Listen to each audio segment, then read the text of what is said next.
수면계를 설치하는 기준은 한 개가 아니고 반드시 2개 이상의 유리 수면계를 부착한다. 이렇게 되어 있습니다.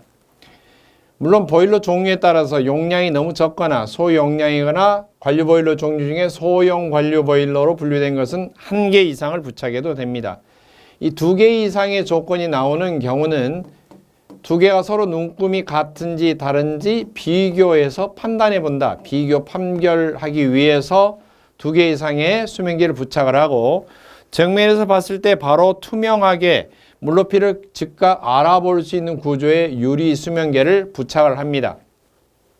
단 2개 중에서 최고 사용압력이 1메가파스칼 이하이고, 즉 kgm/제곱센티미터로 하면은 10기압짜리죠. 10kgm/제곱센티미터 이하이고, 동체 안쓰림이 750mm 미만인 그런 보일러는 수면계 중 다른 하나를 유리 수면계 말고 다른 수면 측정 장치로 대신할 수가 있습니다.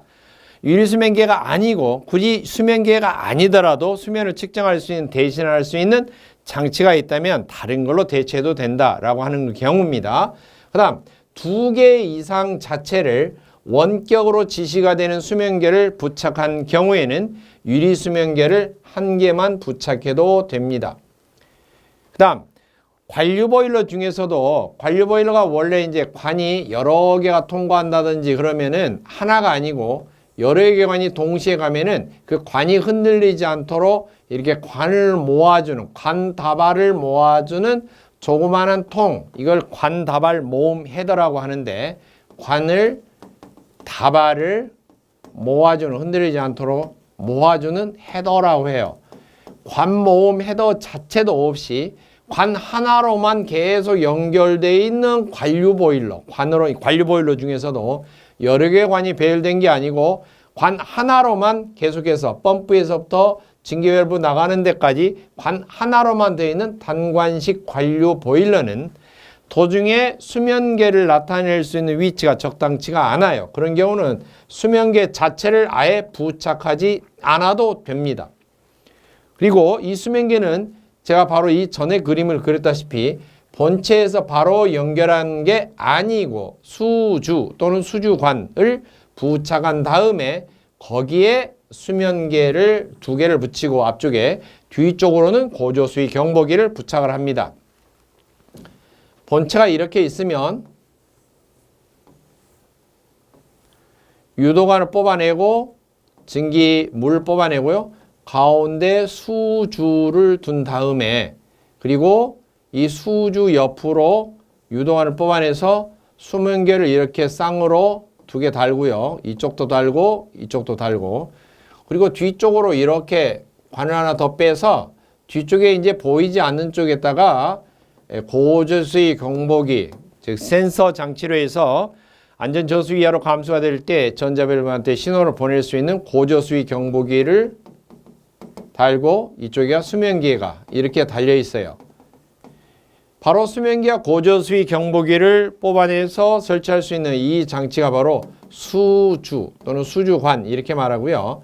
수주 밑에나 수면계 밑에 쪽으로는 작은 관이, 배출관이 설치되어 있고, 거기에는 작은 밸브가 달려 있어서 평상시에는 잠궈놨다가 점검을 하거나 또는 청소를 하거나 기타 등등 여기서 물을 빼야 될 필요성이 있을 때에는 이 밸브를 열어서 물을 빼냅니다. 자, 이처럼 수주를 설치하도록 되어 있고요. 반드시 수주를 설치하는 것이 원칙으로 되어 있습니다. 자, 그림상으로 보면 사진에 보일러를, 이쪽이 정면인데요. 정면을 옆에서 측면에서 본 것입니다. 측면에서 본 것이고, 본체에서 유도관을 뽑아서 이렇게 커다란 수주를 달고, 수주 이렇게 앞쪽으로 정면으로 보이게끔 유도관을 뽑아서 수면계를 부착을 했어요. 그리고 뒤쪽으로도 유도관을 뽑아서 이 파란 네모에 들어있는 고저수위 경보기를 부착을 했습니다. 이 수주는 물론 수면계 밑에 쪽으로 이렇게 작은 밸브가 달려있고, 수주 밑에로도 관이 연결되어 있어서 지금 그림상으로 사진으로 자세히 보면 작은 밸브가 달려있고, 점검을 하거나 비상시 청소를 할 때는 이 밸브를 열어서 물을 빼주는 역할을 합니다. 이 가운데 붙어있는 커다란 수주는 수면계가 파손이 되는 걸 방지한다. 고온의 증기가 직접 바로바로 유입되거나 또는 이런 것을 파손이 되는 것을 방지하기 위한 장치도 해당이 되고요. 또 하나는 수면계 연락관이 막히는 걸. 수면계 연락관. 이 관은 보일러 본체에서 수면계에 연결되는 것은 수면계에 연결되는 관은 좀 사이즈가 작아요. 이처럼 연결되는 관이 작아서 막힌다든지 프라이밍, 포밍이 일어났을 때 거품으로 막힌다든지 이런 것을 방지하기 위해서도 가운데 수주를 달고요. 특히 가장 중요한 것은 포밍, 프라이밍이 발생하면은 보일러 본체 내에 수면이 심하게 요동을 칩니다. 이 수면이 심하게 요동을 칠 때 수면 높이가 잘 표시가 안 돼요. 같이 떨어서. 그래서 포밍, 프라이밍이 발생할 때 수면계 수면이 심하게 교란하는 것, 요동하는 것을 방지를 해줍니다. 한번 수주를 거쳐서 수면계로 넘어오면은 파도가 잔잔해집니다. 이처럼 그런 역할을 하고요. 그리고 보일러와 수주를 연결하는 이 중간에 있는 관은 보일러 본체하고 수주하고 연결된 이 관은 20A 이상의 사이즈로 된 것을 사용을 합니다.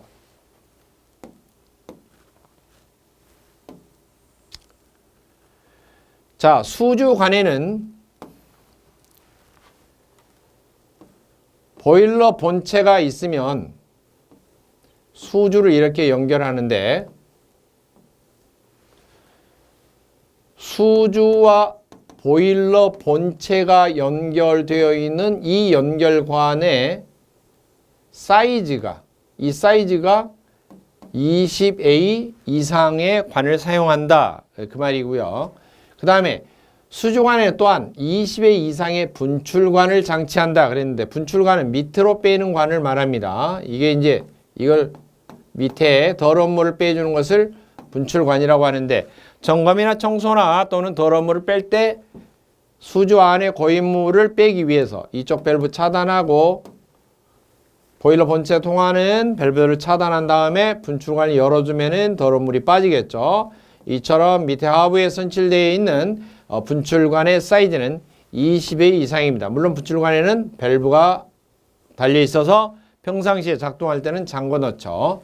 그 다음 보통 이 수주관은 지름이 얼마냐면 물론 다양하게 사용할 수가 있지만은 지름 같은 경우는 보통 100A 정도 이상, 100mm 이상 정도 되는 관들을 보통 사용을 하고 관을 잘라서 위에도 막고 밑에도 막고 그 다음에 중앙에 뚫어서 20A 이상의 관을 파이프를 또 다시 연결하고 이렇게 설치를 하는데 강철로 된 관, 강관을 커다란 강관을 가지고 이용을 해서 제작을 하기 쉬운데요.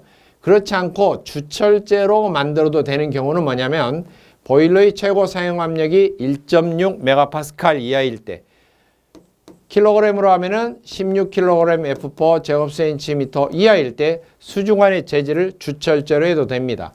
그 전에는 대부분 뭘로 한다? 강철제로 되어 있어요. 뭐 보일러 재질이 본체가 대부분 강철제로 되어 있고 주철로 되어 있는 경우는 아주 보기 드문 경우죠.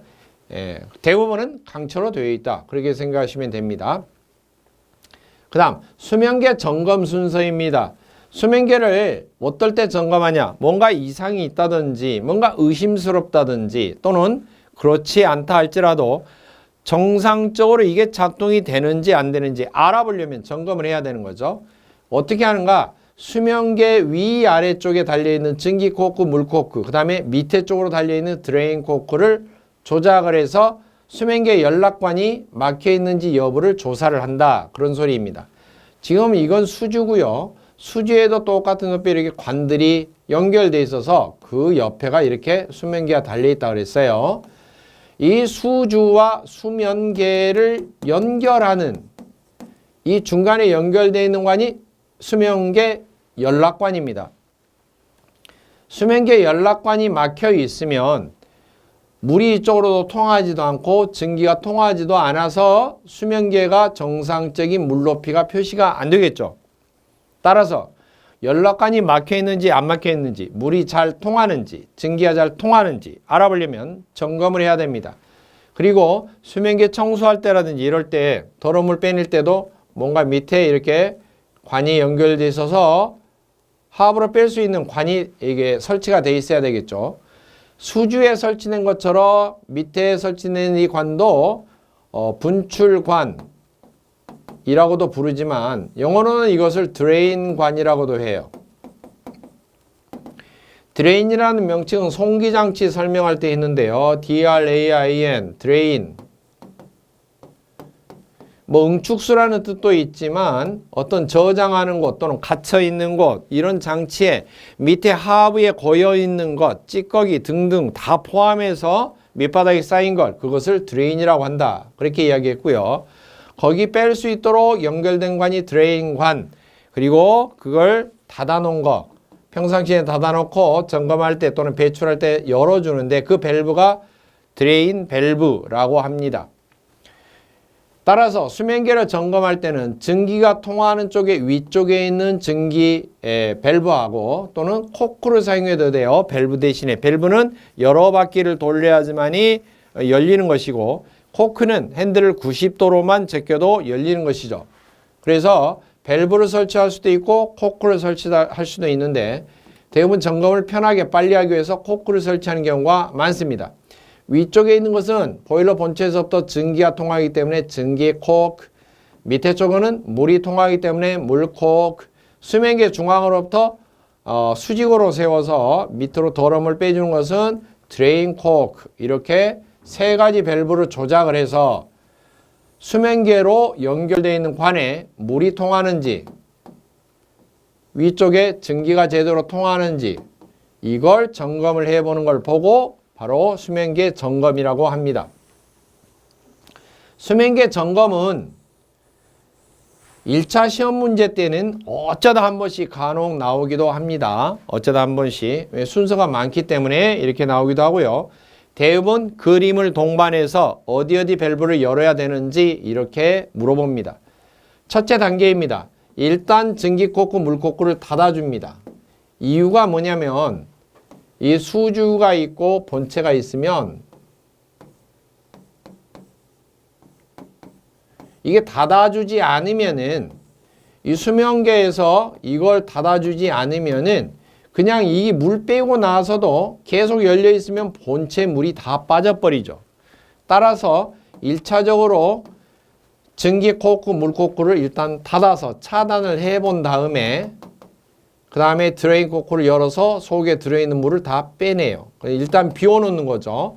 비워놓는 상태에서 물 코크를 열어요. 그러면은 물이 차올라오죠. 이렇게 차올라오면 어때요? 물이 차올라오면 이쪽에 물이 통하는 연결관은 연결이 되어 있구나. 그리고 물이 통하면서 올라오면서 어떻게 돼요? 일부는 물이 채워지고 일부는 밑으로 계속 빠지겠죠. 드레인관으로 물이 빠지는 것을 알 수가 있어요.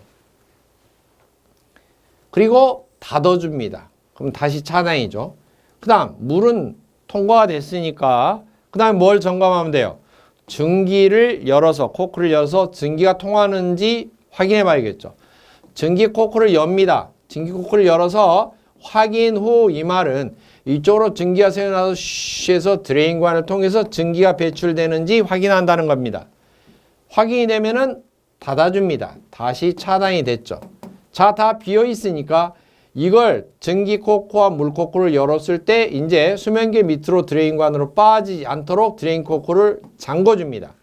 잠궈주면은 다 세 군데 차단되어 있으니까 수면계도 텅 비어 있으니까 이제 다시 물이 채워져야 되겠죠. 이렇게 물이 채워주는데 마지막에 조건이 뭐냐면 드레인 코크를 닫고 나서 증기 코크부터 열면 고압의 증기가 갑자기 팍 밀려 들어오면서 충격이 가해질 수가 있습니다. 따라서 마지막에 다 점검이 끝나고 난 다음에는 물 코크를 열어서 물이 밀려 들어오게 해서 채워진 다음에 반 정도 차 올라오면 증기 코크를 열어서 상부의 증기가 마저 채워지도록 합니다.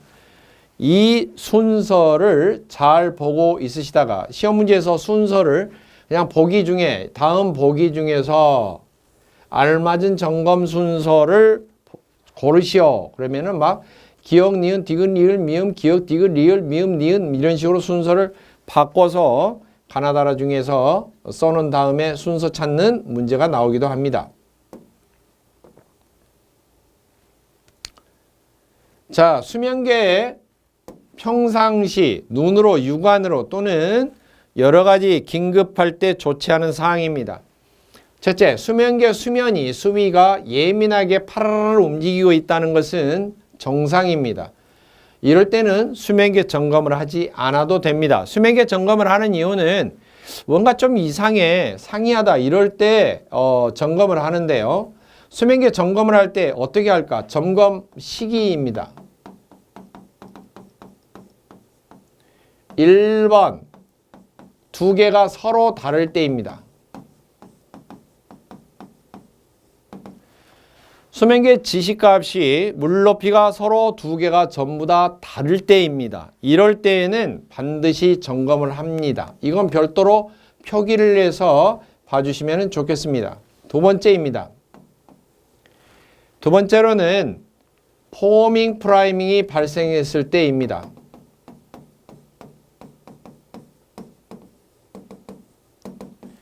포밍 프라이밍이 발생하면은 조치를 다 취한 다음에 새로운 급수를 하게 돼 있는데요. 포밍 프라이밍 원인 중에 뭐 너무 과범 운전을 했다거나 보일러 물이 좀 더러울 때, 이럴 때 해당될 수가 있어요. 그럴 때에는 다 차단을 한 다음에 증기 밸브도 차단하고 송기가 되지 않도록 한 다음에 수위가 안정되기를 기다리고 본체에서 더러운 물 뺀 다음에 새 물을 공급을 합니다. 그럴 때에 다시 한번 수면계 연락관이 프라이밍이나 거품이나 이런 걸로 해서 막혔는지 안 막혔는지 한번 점검을 해보는 겁니다. 세 번째로는 수면계를 새로 교체했을 때입니다. 수면계를 새로 바꿔 끼웠으면은 이것이 정상적으로 조립이 됐는지 안 됐는지는 한번 점검을 해봐야 됩니다. 그래야지만이 이 교체해보고 나서 다 이것저것 손댔는데 다시 점검을 해보니까 정상 상태다. 그러면은 사용을 하고 가동을 해도 된다는 것입니다. 네 번째로는 이것저것 다 떠나서 다 정상적인 것 같은데 왠지 의심이 갈 때입니다. 수위가 의심이 갈 때.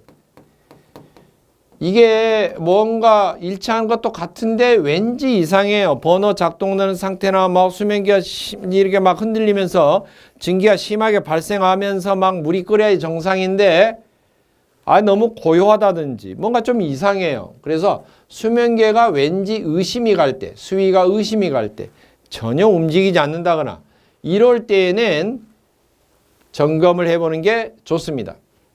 자, 그럴 때 수면계 만약에 사용을 하다가 유리관이 갑자기 깨졌어요. 그럴 때는 어떤 조치를 취해야 되는가? 시험 문제는 이렇게 나옵니다. 안전 저수 이하로 물이 빠지는 걸 방지하기 위해서 수면계에 유리관이 파손이 되면 본체에 있는 물이 수면계를 통해서 다 쏟아져 나오기 때문에 속에 증량압력도 있기 때문에 그냥 다 쏟아져 나오니까 수면계 하단을 넘어서서 막 물이 분출하면서 유리관을 통해서 깨진 틈을 통해서 막 쏟아져 나올 거예요. 따라서 안전 저수 이하로 떨어지기가 쉬운데 그럴 때는 물코크를 먼저 닫아서 안전 저수 이하가 되는 것을 방지하라 이렇게 돼 있어요. 이것은 시험 문제상입니다. 그렇다면 실질적으로 이런 조치를 취하게 되면 어쩔까? 시험 문제 이외의 범위인데요. 유리가 파손이 될 때는 속에 증기도 많이 차 있고 뜨거운 물이 가득 차 있는데 물코크를 닫으려고 조작을 하면은 그 물을 뒤집어 쓸 수밖에 없습니다. 따라서 보일러 취급자가 화상을 입는다든지 매우 위험한 상황이 될 수가 있기 때문에 사실은 파손이 되어서 물코크 쪽으로 수면계 쪽으로 물이 쏟아져 나오면 안전저수 이하로 떨어지게 되면은 그 즉시 경보가 울리면서 그리고 전자밸브가 작동이 되면서 보일러가 정지하도록 사실 되어 있어요.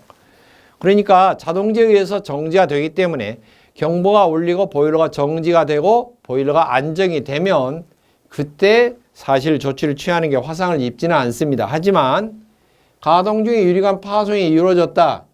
다른 것이 이런 것이 작동이 안 됐다. 만약 그런다면 어쩔 수 없는 경우가 되는 거죠. 그렇지만 실질적으로는 자동 제어가 다 이루어지고 있기 때문에 안전상으로 봤을 때는 물고기로 먼저 닿는다. 답은 이렇게 하지만 화상을 방지하기 위해서는 상황을 봐서 조치하는 게 사실 좋습니다. 시험 문제에서는 이렇게 배웠기 때문에 현장에서 바로 이렇게 하면 화상을 입는 경우가 생깁니다. 자고로 다치지 않아야 되겠죠. 그 다음 수면계 유리관이 파손이 된다고 그러는데 왜 깨질까? 파손 원인도 시험 문제에 나옵니다.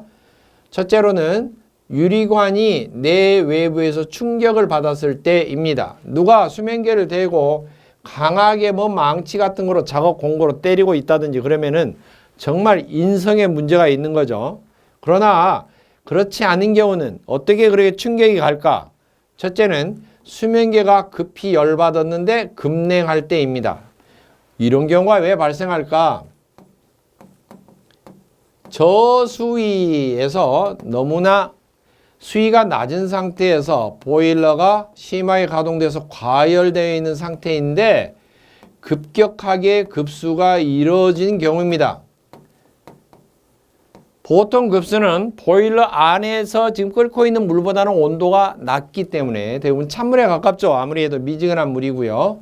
그렇다면 물이 저수위로 떨어졌을 때 보일러가 심하게 열받아 있는데 급격하게 찬물이 들어가면은 수면계도 역시 유리가 차갑게 식어요. 따라서 유리컵 같은 거 보면은 뜨거운 상태에서 찬물을 갑자기 확 부으면 어때요? 균열이 가면서 깨지는 것과 똑같은 원리입니다. 두 번째로는 수면계에 사용하는 유리관이 재질이 좋지 않는 경우에요. 내열, 열에 잘 견디는 그런 것이 아니고 보통 유리를 사용한다든지 이럴 때에 해당이 될 수가 있습니다. 세 번째로는 수면계 유리관을 조임 너트를 너무 강하게 조였다. 이런 경우인데요. 수면계 구조는 지금 제가 잠깐 그린 적 있죠. 이렇게 통 모양으로 속이 파져 있는 이런 재질이고요. 그리고 여기에 돌출되어서 볼트 너트 연결할 수 있도록 이렇게 돼 있고요. 그리고 여기에 뭘 끼우냐면 속에 이제 물이 담겨져 있는데 이것하고 똑같은 사각 모양의 패킹이 들어가고요. 패킹 씌우고요. 그리고 그냥 유리판이 씌워지고요. 유리판이 대지고 유리판에는 구멍이 이렇게 뚫려 있어서 이 조임 볼트가 나올 수 있도록 통과할 수 있도록 이렇게 구조가 되어 있고요. 그리고 이 유리판을 누르고 다시 패킹을 대고 그리고 겉에 누름쇠가 있어요. 이렇게 누름판에 구멍이 뚫려 있어서 이 구멍 뚫린 부분에 이 볼트가 따다닥 채워지면서 너트를 심하게 조입니다. 이렇게 꽉 조이는 거죠. 그러면은 이 본체를 중심으로 패킹과 유리가 패킹이 끼워져 있고 누름판으로 딱 눌러서 너트를 조이도록 되어 있는데 이 겉에 있는 조임 너트를 너무 강하게 조일 때 유리가 깨진다는 거죠. 속에. 그리고 유리판 자체가 상하의 중심선이 딱 정확하게 구멍 위치가 잘 안 맞았는데 강하게 조일 때입니다. 그 다음 유리관이 알칼리에 노쇠했다. 알칼리에 너무나 많이 노출되어 있어서 오랫동안 접촉해 있을 때 그러는데 이게 좀 이해가 안 되는 부분이죠. 갑자기 알칼리 노쇠했을 때 암기는 하겠지만 자 그러면은 보일러 종류 특징에서도 잠깐 언급한 바가 있고요. 그리고 부속장치 맨 처음에 들어올 때 급수장치 설명할 때 급수장치에서 어떤 물을 넣어야지만이 좋은가 이야기했었죠. 어떤 방식으로? 첫째, 과부족이 없어야 된다. 항상 보일러에서 사용하고자 하는 물의 양이 정확하게 공급해야 된다. 이 말은 증기가 나오는 양 이상으로는 능력이 되어 있어서 물이 떨어지는 그 양만큼은 정상적으로 공급이 돼야 된다는 것이고 두 번째는 물이 어때야 돼요? 깨끗한 물이어야 된다. 기억나시죠? 깨끗하게 해야 되기 때문에 급수 처리를 해야 되고요. 물때가 끼지 않도록 해줘야 되고 두 번째로는 깨끗하게 한다는 의미는 보일러 안에 물이 들어갔을 때 그 물로 인해서 보일러 본체에 부식이 적게 일어나도록 해야 된다. 그랬어요. 그래서 깨끗한 말은 첫째, 물때, 스케일이 덜 끼도록 처리를 해주는 것을 말하고요. 두 번째로는 부식이 일어나지 않도록 처리를 해주는 것인데 보일러 본체 강철 재질이 부식이 적게 일어나는 경우는 물이 순수한 증류수는 중성에 해당되고 염산, 황산 이런 거 또는 탄산 이렇게 산자가 붙어 있는 것은 산성이고요. 양잿물 같은 또는 가성소다 같은 경우는 알칼리성이라고 그러는데 보일러 물이 약한 알칼리성일 때 부식이 적게 일어난다 이랬어요. 자연 상태에서는 알칼리성 물, 산성물을 자연 상태에서는 찾기가 어렵죠. 자연 상태에서 양잿물이 그냥 샘물을 펐는데 샘물에서 양잿물 나오고 이런 건 없잖아요. 그런 것처럼 알칼리성 물을 만들려면 중성인 물에 깨끗하게 스케일 성분이 되는 불순물, 찌꺼기, 염류를 제거한 다음에 거기에다가 약품을 별도로 섞어야 돼요. 알칼리성 약품을 보일러 본체에 집어넣기 전에 이 섞어주는 약품을 첨관제라고 합니다. 첨관제. 첨관제 주입장치가 별도로 있어서 약품을 투입을 해서 보일러 본체에 집어넣는데 따라서 보일러에 작동되고 있는 물은, 가동되고 있는 물은, 이 물은 다 사실은 알칼리성 약품이 포함되어 있는 물이다. 그렇게 생각하시면 됩니다. 이처럼 장기간 알칼리성 물에 유리가 접촉해 있을 때 유리가 노쇠해진다. 탄성이 줄어들고 푸석푸석해지고 표면이 투명도가 사라지면서 깨지기 쉬운 상태가 됩니다. 한마디로 사용한 지 오래됐을 때예요. 그럴 때에는 유리관이 깨질 수가 있다. 자, 그 다음에 유리관 파손 원인이 이처럼 기역, 니은, 디귿, 리을, 미음에서 여러 가지가 나오기 때문에 시험 문제는 파손 원인이 아닌 것 이렇게 물어봐요. 그렇다면은 이 중에서 말을 바꾸기 쉬운 것 또는 비슷하지만 혼동하기 쉬운 것 이런 걸 내는데요. 저수위시 과열되었을 때 급격하게 급수를 할 때 그러면 뭐예요? 급열, 급냉에 해당이 되죠. 그런데 고수위시에는 물이 너무 많이 들어있다. 이런 걸로는 유리관이 파손이 안 됩니다. 고수위라고 그러면 물이 많이 들어있는데 물이 많이 들어있는 데서는 보일러 본체가 과열, 지나치게 열받는다는 이런 사고가 일어나지가 않죠. 그래서 단순히 물이 많이 들어있다는 것만으로 유리관이 파손이 되는 원인은 아니다 하는 것입니다. 자, 그 다음에 온도계입니다. 온도계는 말 그대로 온도를 측정하는 것입니다. 온도를 측정하는 계측기 온도계를 보일러에 반드시 어느 위치에는 부착을 해라. 이렇게 규정은 되어 있지만 온도계의 형식까지 이런 종류의 온도계를 부착해라. 이런 것은 규정이 안 되어 있습니다. 그래서 온도계는 위치만 외웁니다. 필기시험에서는 자, 위치를 어디에다 부착하냐면 먼저 급수, 물이 들어가는 입구 쪽에 급수 온도계입니다. 보통 급수 온도계는 급수 펌프가 있으면은 물에서 펌프 이렇게 공급하고 나서 물에 들어가는 양을 유량계를 측정을 하는데요. 유량계 전후 또는 쌍으로 바이패스 쪽으로 또는 기타 등등 유량계를 통과하고 나면은 바로 보일러 본체에 들어가기 전에 급수 온도계가 보통 설치가 됩니다. 그래서 현재 보일러 본체에 물이 어느 정도 온도로 공급되고 있는지 그것을 나타내 줍니다. 굳이 이게 왜 필요할까? 이 급수 온도를 알아야지 나중에 보일러의 효율을 계산해 볼 수가 있어요. 이런 찬물이 들어갔는데 본체에서 끓어서 나올 때는 이 정도 뜨겁게 나오더라. 뭔가 어느 정도에 데펴졌는지 정도를 알아야지 보일러 안에서 열이 얼마만큼 흡수가 되어 있는지 계산이 되기 때문에 반드시 이런 장치가 필요하다 하는 것입니다. 그 다음 부착하는 위치입니다. 버너 입구 쪽에 연료 배관 쪽에 기름이 들어가는 급유 온도계를 부착합니다. 급유 온도계. 급유 온도계는 보통 왜 이게 붙냐면 급유 방식이라고 하는 경우는 기름을 사용하는 것인데요. 기름을 사용할 때 산업용 보일러는 사용하는 게 경유를 사용할 수도 있고 중유를 사용할 수도 있습니다. 두 가지가 기본적인데요.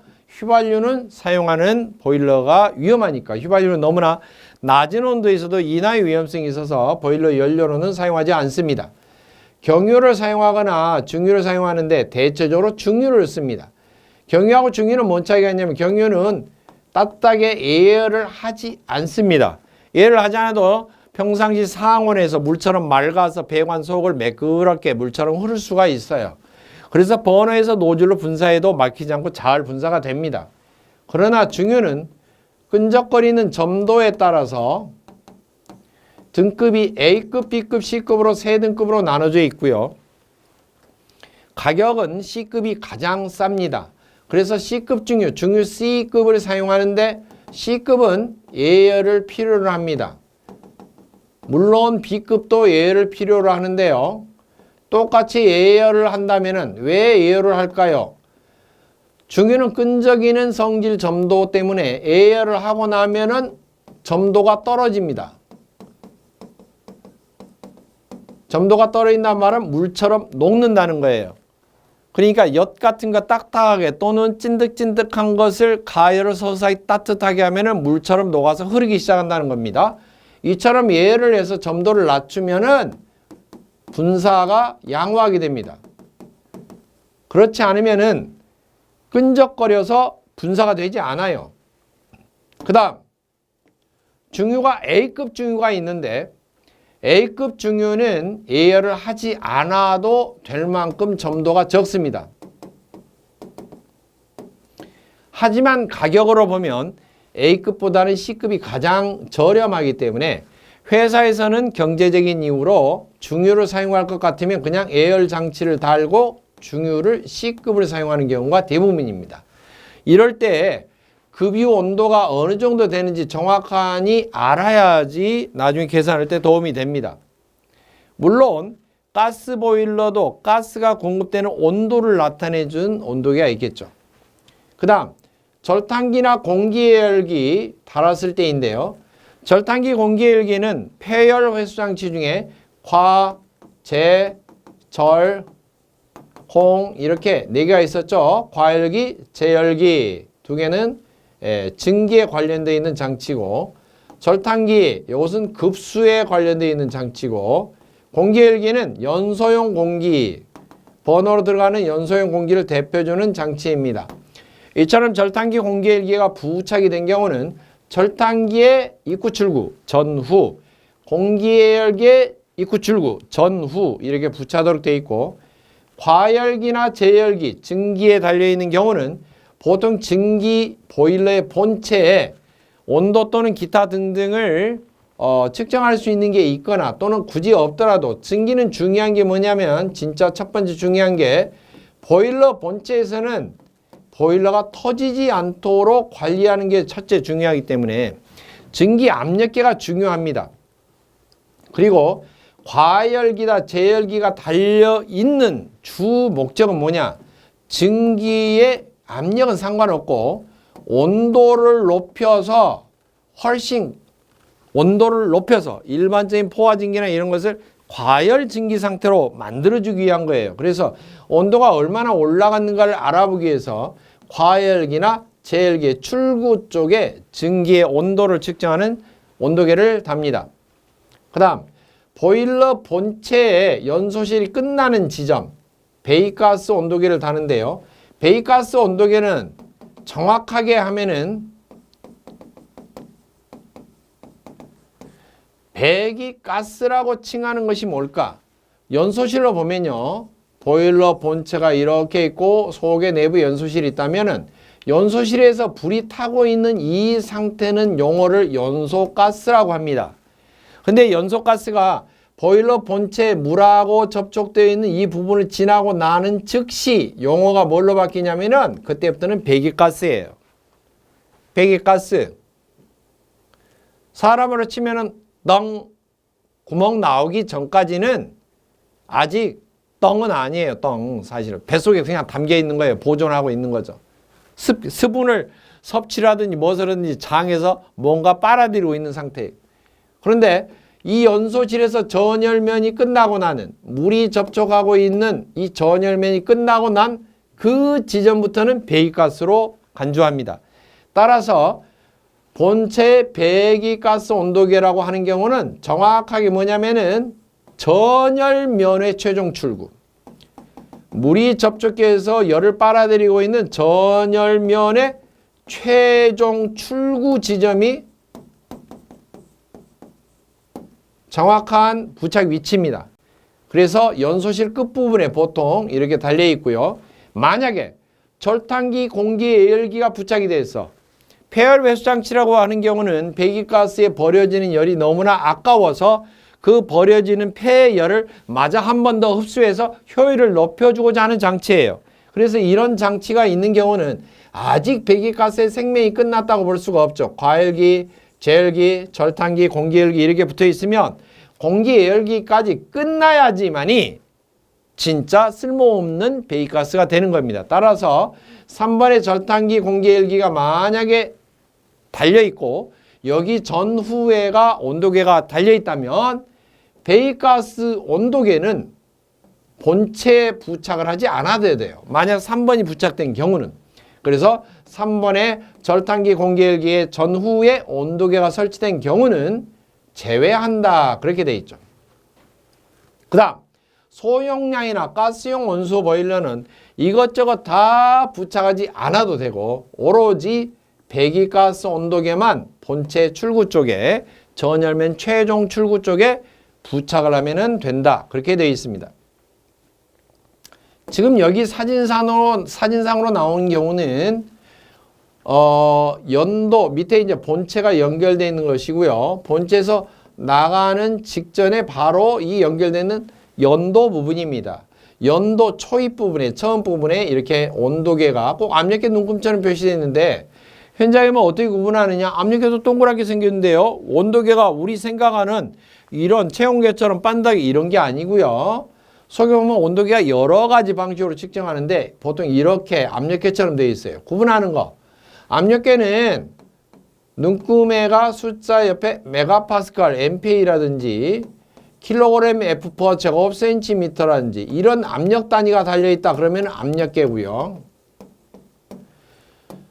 도C가 표시되어 있어요. 숫자 옆에. 그러면은 온도계죠. 도C로 표시되어 있는데 압력계는 아닙니까? 온도를 측정하는 온도 단위가 써져 있는데 그래서 여기에 자세히 들여다보면 사진을 이제 보면 현장에서도 보면 도C 이렇게 써져 있고요.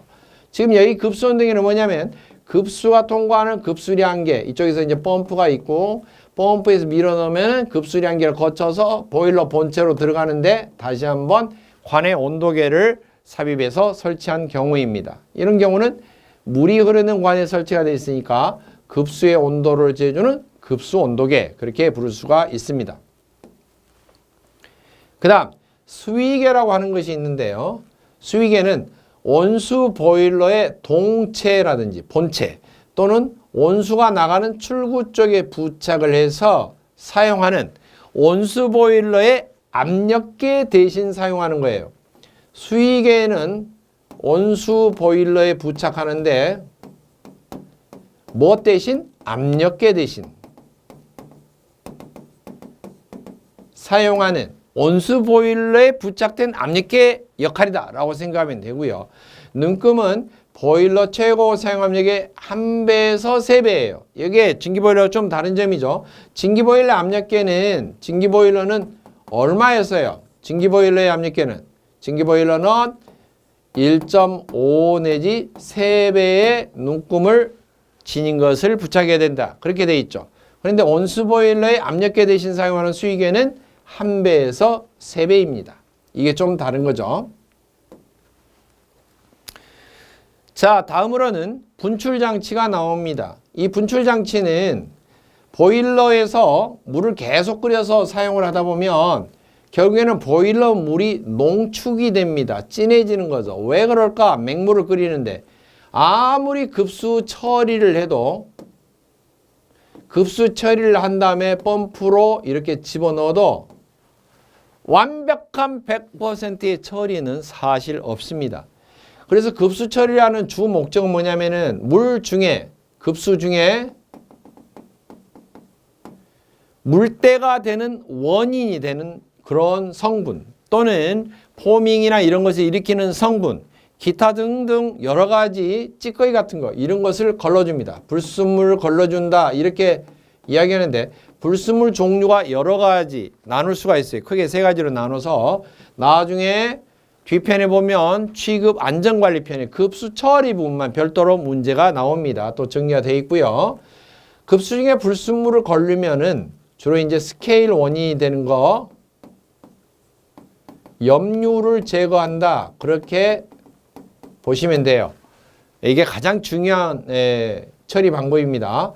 염류는 CA, 칼슘이라든지 Mg, 마그네슘, 원소기호로 쓸 때는 영어로 Mg라고 하고요. 칼슘이나 마그네슘 이온을 제거하는 걸 말해요. 이게 물속에 들어가면은 물때, 스케일이 됩니다. 그래서 그걸 처리를 하는 게 매우 중요하다. 그리고 펌프로 밀어넣으면은 유량계가 있고 온도계가 있고 이러는데 마지막에 보일러에 들어가기 전에 중간에 이렇게 인터셉에서 뭔가 첨가를 하나 해준 게 있어요. 이게 약품을 첨가해야 되는데 그게 첨관제입니다. 첨관제를 작은 첨관제 약액 주입 펌프, 첨관제 주입 펌프라고도 하는데 다른 말로 약액 주입 펌프라고도 합니다. 그걸로 첨관제를 밀어 넣습니다. 이유는 뭘까? 속에서 여러 가지 물로 인해서 부차적인 추가적인 사고가 일어나지 않도록 해야 되고 또 하나는 보일러의 물을 약알칼리성으로 유지를 해주기 위해서입니다. 급수 처리를 하고 펌프로 밀어넣기까지는 그냥 맹물이라서 여기서는 맹물은 산성이다 알칼리성이다 이렇게 나눠보면은 산성도 아니고 알칼리성도 아니고 중성이라고 할 수가 있어요. 그런데 거기에 약알칼리성으로 맞춰주는 이유는 뭘 방지한다? 부식을 방지한다. 보일러 본체 강철화된 것은 25도씨 기준일 때 부식이 가장 적게 일어나는 게 얼마냐? pH, 알칼리성 표시로 pH 12.0일 때예요. 물론 이거 한번 설명한 적이 있죠. 중성은 pH를 숫자 7.0으로 나타내고 그 다음에 0으로 갈수록 산성이고 14로 올라올수록 알칼리성이에요. 그래서 7보다 높죠. 10이면 좀 약간 강한 편인데 12.0으로 유지를 했을 때 가장 부식이 적게 일어나는데 알칼리성 약품을 집어넣으면 증기가 순수하게 증기 물 성분만 나가고 약품 성분은 계속 남아서 농축이 되기 쉽습니다. 결국에는 알칼리성 약품도 너무 농축이 되면은 이게 12.0이 넘어갈 수가 있어요. 12.0이 넘어서 14에 가깝게 되면 너무 강한 알칼리가 되는데요. 이처럼 강한 알칼리가 되면은 오히려 강알칼리성에 의해서 부식이 발생할 수도 있어요. 보일러 물이 산성일 때도 부식이 일어나고 너무나 강한 알칼리일 때도 부식이 일어나는데 부식이 일어나는 모양새가 조금 다릅니다. 산성일 때는 어쩌냐면은 녹여버립니다. 보일러 본체가 녹아요. 금속은 염산황산에 녹습니다. 표면이 깎여요. 그런데 알칼리성일 때는 녹는다라는 표현이라기보다는 연세 많이 드신 분들 발 뒤꿈치 쩍쩍쩍 갈라듯이 강철이 갈라진다. 균열이 간다. 그렇게 생각하시면 됩니다. 그렇게 해서 부식이 일어나는데 이런 것을 방지하기 위해서 중간중간에 반드시 농축된 물을 빼줘야 됩니다. 그리고 깨끗한 샘물을 다시 처리된 물을 넣어줘야 됩니다. 이걸 하루에 한 번 이상씩은 해줘야 돼요. 사실 하루에 한 번. 이런 것을 전체적으로 빼주는 것을 분출 장치라고 하고 분출 밸브는 튼튼한 것이고 좀 간단하게 구조로 된 것은 코크죠. 분출 밸브나 분출 코크 그리고 그것을 더러운 물을 빼줄 수 있는 분출관으로 구성되어 있습니다. 이 분출 장치를 부착하는 위치에 따라서 수면 분출과 수저 분출 두 가지로 위치상으로 구분할 수가 있는데 수면 분출은 동체 수면 높이에 관을 설치해서 뽑아낼 수 있도록 하고 수면 위로 떠오른 기름기, 유지분이나 수면 위로 떠오른 찌꺼기, 불순물을 제거하기 위해서 설치합니다. 보일러 본체 물높이가 있으면 이 물높이에 맞춰서 밸브를 설치해서 평상시 잠갔다가 필요할 때 열면은 수면 위로 떠오르는 것들이 불순물들이 증기와 함께 빠져나간다는 거죠. 그 다음에 이 밸브는 열어놔도 안전저수위라도 수면이 밑으로 이렇게 떨어지는 경우가 없습니다. 따라서 계속 열어놔도 증기만 주로 나가고 물 위에 떠오른 부유물만 주로 나가는 거지 안전저수 이하의 감소가 없기 때문에 연속적으로 사용이 가능해서 연속 분출이라고도 부릅니다. 그 다음 밑바닥에 깔아앉아 있는 아주 진한 농축수는 밑바닥 쪽에서 빼주는데요. 밑바닥 쪽은 밸브가 하나가 아니라 대체적으로 2개가 설치가 됩니다. 분출 1밸브, 분출 2밸브 이렇게 사진으로 되어 있는데 보일러에 가까운 쪽은 급개 밸브, 급히 개방할 수 있는 손잡이를 손쉽게 조절해서 빨리빨리 개방 개폐가 되는 그런 밸브를 달고요. 그 다음에 그에 가까이 멀리 그러니까 급개 밸브 다음에는 서서히 개방하는 밸브 이런 것을 단다라고 하는 경우에요. 지금 사진상으로는 사실 이렇게 거꾸로 이렇게 설치가 되어 있는데 현장에서 이렇게 반대로 설치된 예도 많습니다. 사실. 자, 보일러 본체 밑바닥이 이처럼 달려있는 경우가 바로 수저 분출입니다. 물수 아래저. 그래서 동체 아래쪽에 설치된 게 수저 분출이고 이것은 아침에 단속적으로 잠깐 열어서 물 쫙 더러운 물 빼면 얼른 잠가줘야지만이 수면 저하가 안 생깁니다. 계속 열어놓으면 물이 다 빠져버리겠죠. 따라서 짧은 시간에 단속적으로 분출을 한다. 그래서 단속 분출이라고 하고 동체 아랫부분에 설치해서 밑바닥에 깔아앉은 농축수를 분출하는 데 사용합니다. 자, 사진 보시면 이렇게 나와 있죠. 분출 밸브와 분출 코크입니다. 자, 분출을 한 목적입니다. 굳이 이렇게까지 외워야 되느냐? 물론 가나다라 중에 나올 수도 있지만 2차 중환식 실기에서도 출제가 될 수가 있습니다. 암기 방법, 스포피 보고 그렇게 외우는데요. 스케일 생성 및 고착 방지. 스케일이 물때가 달라붙거나 또는 고착, 딱딱하게 고체처럼 부착이 되는 걸 방지하기 위한 작업입니다. 왜냐? 스케일이 주로 되거나 딱딱하게 달라붙는 경우는 밑에 농축된 더러운 찌꺼기가 자꾸 쌓이고 하면은 그만큼 확률이 높아지는 거죠. 하지만 농축수를 빼주면은 분출을 해주면은 어때요? 그만큼 스케일이 부착될 확률이 줄어드는 겁니다. 두 번째, 더러운 물을 잘 빼주고 새 물을 이렇게 공급함으로 인해서 거품이 일어나는 것 또는 작은 물방울 튀어 올라오는 포밍 프라이밍 현상, 송기시에 일어나는 것을 방지할 수가 있다. 세 번째, pH 조절한다고 그랬는데요. 너무 농축이 되면 pH 12.0 이렇게 조절하기가 어려워요. 그래서 평상시 물을 공급할 때는 보일러 속에 유지가 되는 것을 얼마냐? 불을 떼고 있을 때는 농축되는 것을 감안해서 pH를 11.8, 11.0에서 11.8 넘어가지 않도록 이렇게 보통 유지를 합니다. 네 번째, 보일러 수가 농축된 것을 주기적으로 뺨으로 인해서 농축이 되는 걸 방지합니다. 다섯 번째, 물이 너무 많이 들어있어도 물이 다 끓어서 증기가 되어서 날아갈 때 기다리는 게 아니라 적정 수위를 맞춰주는 게 중요하기 때문에 잘 모르고 공급이 고수위로 됐어요. 그럴 때는 물을 약간 빼서 적정 수위를 맞춰주는 역할도 합니다. 자, 그러면은 분출 시기 언제 해야 되는지 또는 분출하는 방법, 요령입니다. 첫째, 보일러 점화 전에는 반드시 해야 됩니다. 사람이 화장실 갈 때 하러 갈 때 언제 하는 게 제일 좋아요? 아침에 식전에 활동하기 전에 일어나면 즉시 아침 활동을 하기 전에 화장실 가서 하는 게 좋죠.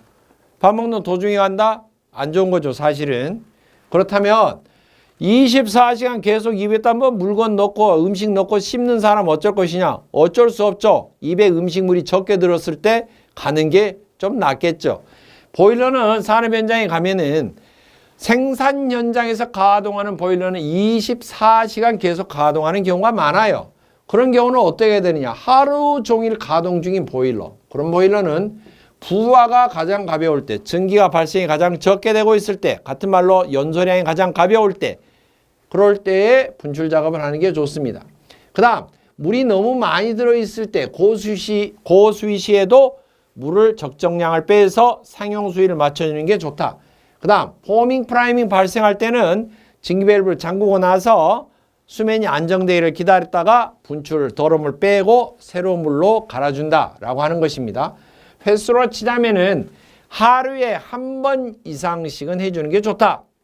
물론 일주일에 한두 번만 가도 변비 환자 아니다 이렇게 할 수가 있는데 기계는 그렇지가 않아요. 날마다 가동하는 보일러라고 치면은 날마다 새 물을 넣고 날마다 새롭게 작업하는 게 좋다는 거죠.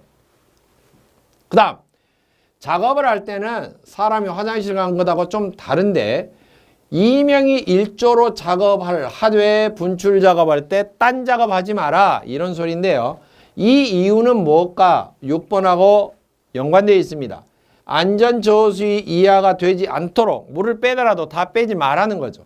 왜 그런 사고가 생길까? 보일러 본체가 이렇게 있으면은요. 정면 쪽에서 사람이 있고요. 수면계가 정면을 향해서 보이도록 되어 있어요. 그런데 분출 작업을 하는 분출관은 보일러 뒤쪽으로 나 있어요. 따라서 이쪽에 밸브를 열어서 분출 작업을 하고 있을 때는 수면계가 정면이 보이지 않습니다. 그래서 뒤쪽에서 작업하는 사람 하나, 앞쪽에서 작업하는 사람 하나, 그래서 2명이 필요하다는 것인데요. 사실은 이것은 이제 2인이 1조로 작업하되 딴짓거리 하지 마라. 앞쪽에 있는 사람은 안전 저수위 이하로 떨어지는가 봐서 떨어지려고 그러면 스톱 불러줘서 뒷사람이 밸브 조작을 하도록 잠그도록 이렇게 해줘야 된다는 건데 이건 시험 문제입니다. 산업 현장에 가면 어쩌냐면은 보일러 한 대를 위해서 2사람이 근무하는 경우는 사실 드물죠.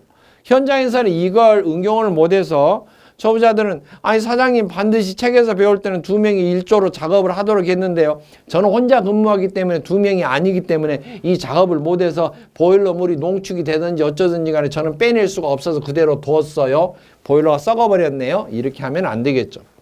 이유는 뒤쪽에 있는 밸브를 열면 물이 떨어지기 시작하면은요. 안전 저수위 이하가 되면은 수면계 하단에 도착하는 즉시 경보가 울립니다. 자동제에 의해서. 그러면은 닫아주면 되겠죠. 그러나 시험 문제에서는 경보 여부를 따지지 않고 2명이 작업하라 이렇게 돼 있고요. 심지어는 계속 가동 중인 보일러인 경우는 특히 가동 중인 경우는 안전저수 이하가 떨어질 때까지 물을 자동으로 빠지도록 해주면 위험한 상황이 되겠죠. 그럴 때는 2명이 1조로 하는 게 좋다. 이런 소리입니다. 그 다음 분출 코크와 분출 밸브 순서로 열어라. 분출 코크, 분출 밸브가 달려있는 경우 보일러 동체에서 보면은 급계 밸브,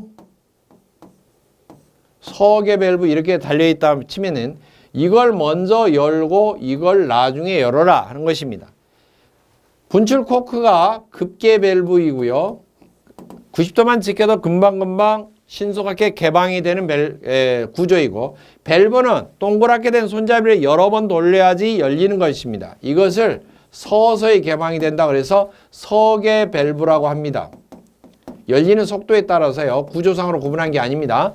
자, 이처럼 할 때 분출 작업을 할 때는 급히 개방하는 빨리 신속하게 개방하는 것을 먼저 열고 서서히 개방하는 것을 나중에 열어라 이렇게 돼 있어요.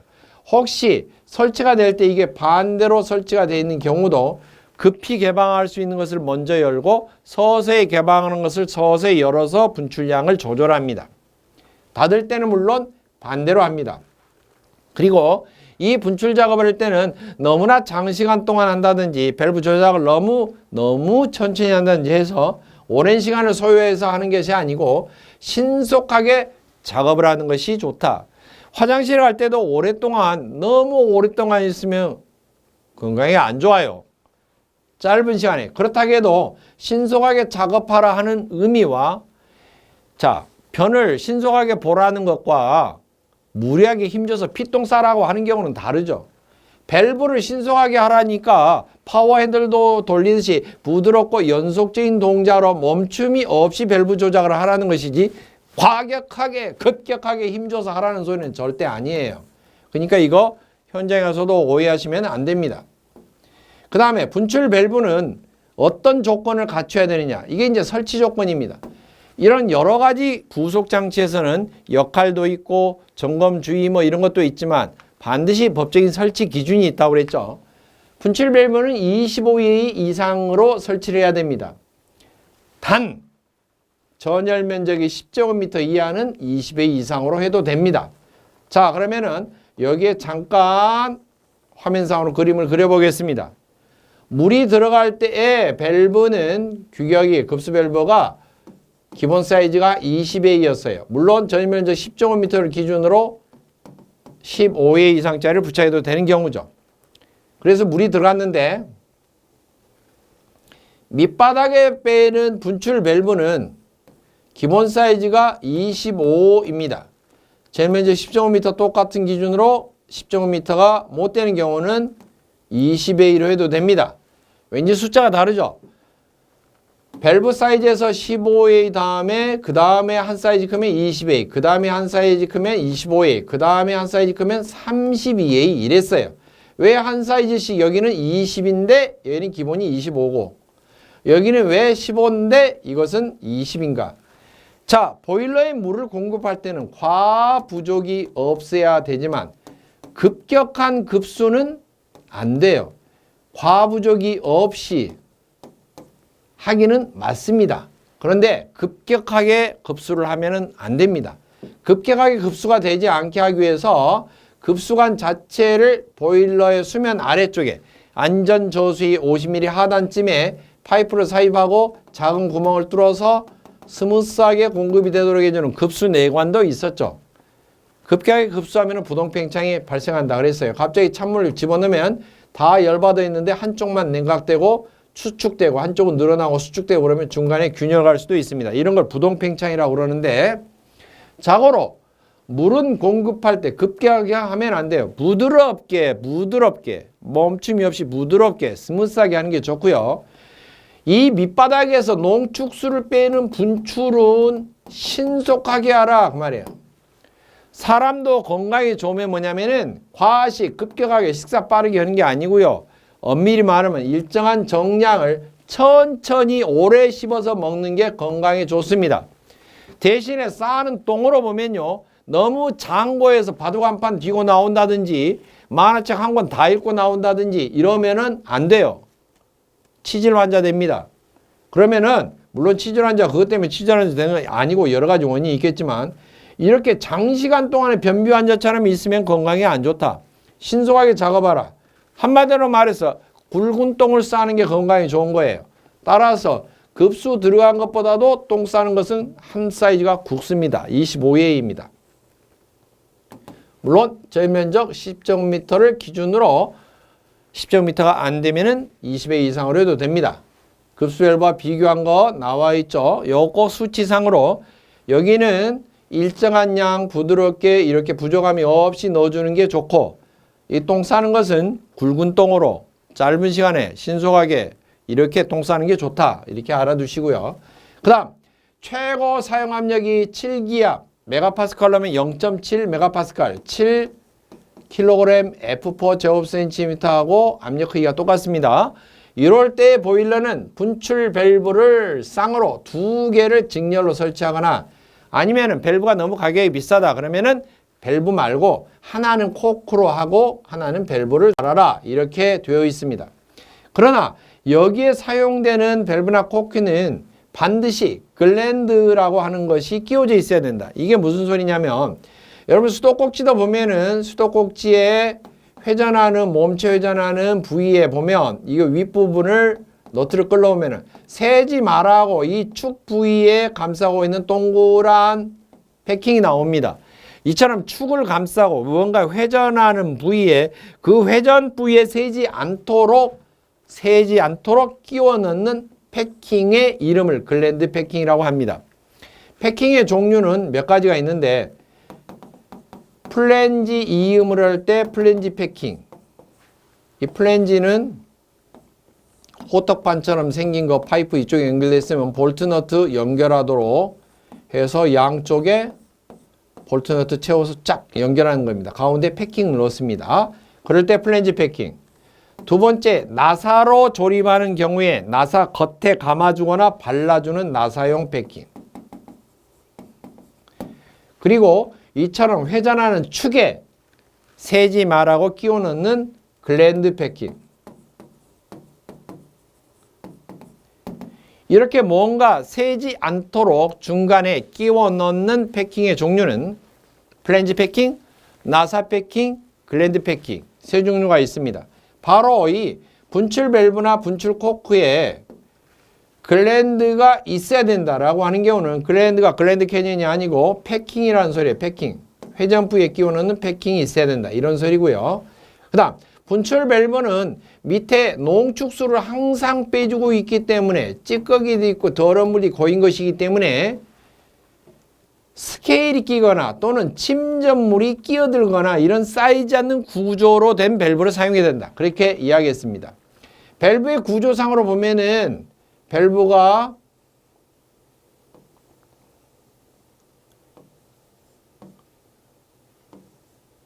S자 모양으로 흘러가는, 그리고 이 수직으로 올라서 옆으로 꺾어서 흘러가는 그 수직 부분에 볼 모양으로 차단을 하고 손잡이가 달려있는, 이게 글로브 밸브죠.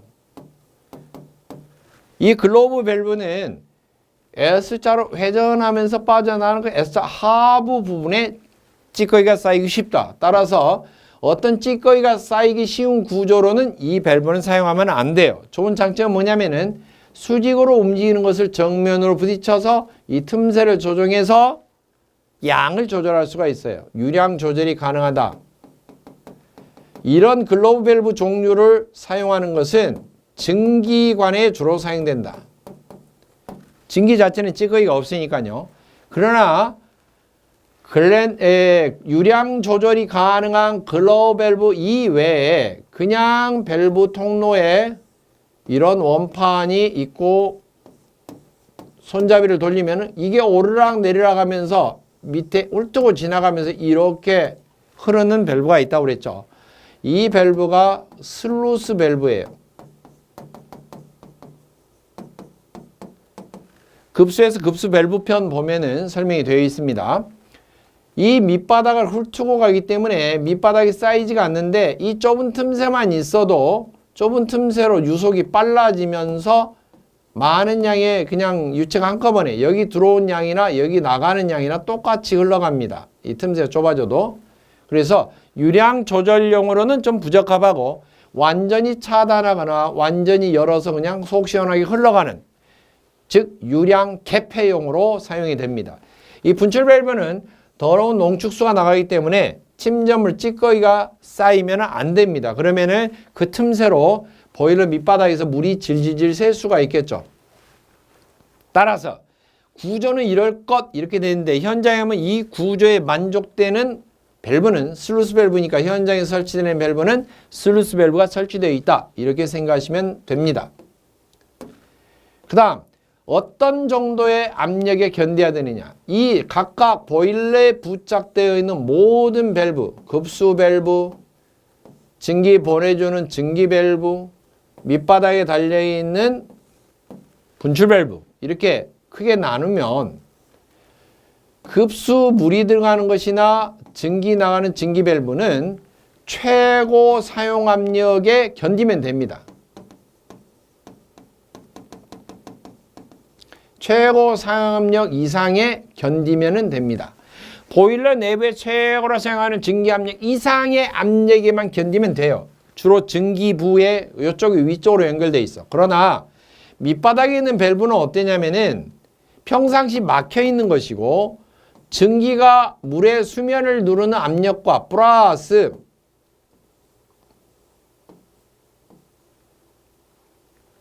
본체 내에 물이 들어있는 만큼의 물높이에 따르는 수압을 같이 견뎌야 돼요.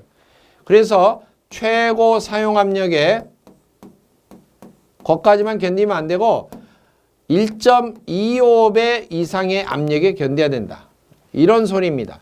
보일러 최고 사용 압력에 1.25배 이상에 견뎌야 되고 최소한 0.7MPa 이상이 견뎌된다. 이게 이제 킬로그램으로 바꾸면 7kg F/제곱센티미터 10배로 환산된다고 그랬죠.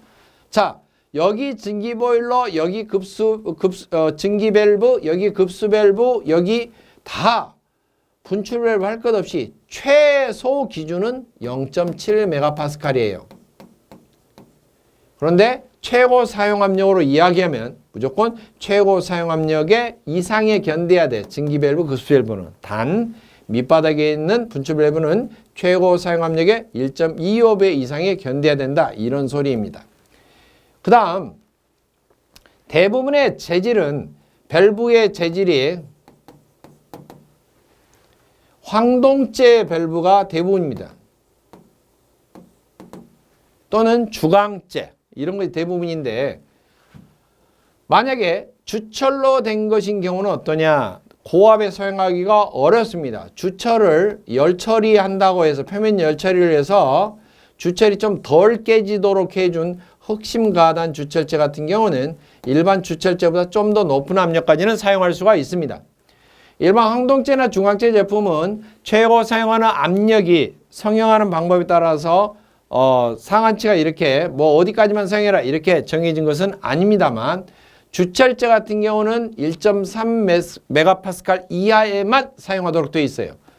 킬로그램 F로 바꾸면은 10배니까 13kg F/제곱센티미터 이하에 사용되도록 되어 있고 흑심 가단 주철재 열 처리해서 인성을 덜 깨지도록 인성을 부여한 것은 1.9MPa 이하 킬로그램으로 바꾸면은 19kg F/제곱센티미터 이하에까지만 사용하도록 되어 있습니다. 그리고 밑에 하단에 네오 박스에 보시면 보일러 본체에 부착하는 나머지 급수, 증기 할 것 없이 이 분출 밸브 말고 나머지는 그냥 보일러의 최고 사용 압력 이상에만 견디면은 된다. 이 정도 강도면은 괜찮다라고 하는 경우입니다. 자, 마지막에 기타 장치입니다. 기타 장치는 지금과 같이 나와 있는 모든 부속 장치들은 다 부착하는 위치가 정확하고 거의 대부분 모든 보일러마다 부착이 되어 있습니다. 하지만 기타 장치는 거기에 해당이 좀 분류가 어려운 것으로서 부속 장치에는 속하는 것입니다. 먼저 수트 블로우는 예전 명칭은 바로 막 슈트 이렇게 나오는데 정확한 것은 수트 블로우입니다. SOO가 U 발음이 아니고 U 발음입니다. 수트 블로우는 뭐냐면 수트는 옷 입는 양복 수트가 아니고 검댕이 영어로 수트입니다. 검댕. 블로우는 BLOW 그러면 훅 불어내다 이런 소리죠.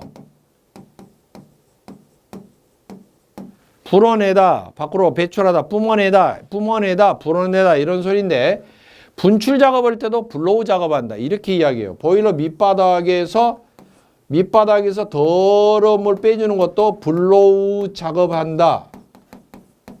이렇게 하고 더 정확하게 하면은 밑바닥이니까 다운자를 넣어서 블로우 다운 작업한다. 이렇게도 이야기하고 한글로는 이게 분출 작업이라고도 해요.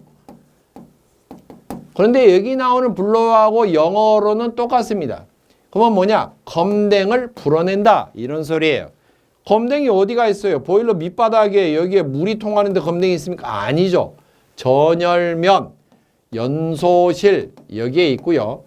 그것도 연관 보일러, 노통 보일러가 아니고 수관 보일러입니다. 수관 보일러에서 다크마 보일러를 기준으로 설명하면 위에 기수드럼, 밑에 수드럼이 있으면 수관이 연결돼 있고 이게 버너가 설치되어 있어서 불을 떼면은 이 수관의 겉에 엄청 끓음이 달라붙어요. 물론 뻥 뚫려서 개방이 된 게 아니고요. 위쪽에 밑에 쪽에 이렇게 케이싱이 겉으로 볼 때는 사각처럼 보이지만 속에 케이싱 본체를 이렇게 뜯어서 안을 들여다보면 연소실 소개가 이렇게 되어 있다는 거죠. 이렇게 버너가 연소를 할 때 불을 뿜어낼 때 수관 겉에 달라붙은 그름을 청소를 어떻게 할 것이냐. 사람이 들어가서 일일이 청소 도구로 하기도 어렵고 그렇다 해서 그름이 달라붙으면 열 흡수가 잘 안 되고 그래서 보일러에서 나오는 증기를 주로 사용하는 쪽에 보내지만 일부를 빼서 연소실을 향해서 노즐을 설치를 해요. 그래서 이 노즐을 통해서 분사를 해서 그름을 떼어내주는 장치입니다. 이것을 수트 블로우라고 하고, 이렇게 증기를 사용하는 경우도 있고, 또는 증기 대신에 컴프레셔를 연결해서 압축 공기로 이렇게 분사를 하는 경우도 있습니다. 압축 공기나 또는 증기를 노즐로 분사해서 제거한다. 단 분사를 할 때는 뒤쪽에 연도 쪽으로 나가는 쪽에, 여기가 이제 막 분사를 하면 검댕이 막 날리겠죠. 날려서 이쪽에 흡입 송풍기 이를 원활하게 작동을 하고 쫙 빨아내는 힘을 세게 해서 분사를 해야지만이 검댕이 나가서 제거가 되는 거예요. 그런데 불어넣기만 해놓고 이걸 뒤에 흡입 통풍이나 이런 쪽을 가동을 안 하면 그대로 떨어졌던 게 다시 달라붙어요.